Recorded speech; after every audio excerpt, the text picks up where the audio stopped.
আপনি আমাকে জিজ্ঞেস করেছেন কিভাবে দ্রুত ধনী হওয়া যায়, ঠিক? জি ঠিক।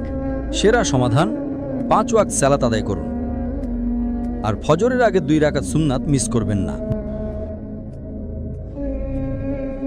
জানেন কেন? মানুষ যখন বিশ্বের টপ 10 জন ধনী ব্যক্তির লিস্ট করে, যুবক মানুষেরা। থামুন থামুন ভাই, আমাকে উত্তরটা দিতে দেন। আমি উত্তর দিচ্ছি, আপনি বলছেন যুবক মানুষ। যুবক মানুষেরা, আমি উত্তর দিচ্ছি।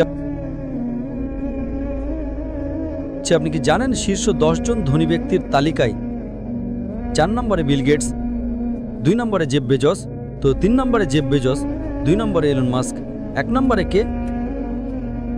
একজন মুসলিম যে ফজরের সালাত এবং সুন্নাত আদায় করে, সে এদের চেয়েও ধনী। কারণ নবী সাল্লাল্লাহু আলাইহি ওয়াসাল্লাম বলেছেন যে ফজরের 2 রাকাত সুন্নাত পৃথিবী এবং এর মধ্যে যা কিছু আছে তার চেয়েও বেশি মূল্যবান। মানুষ এসে বলে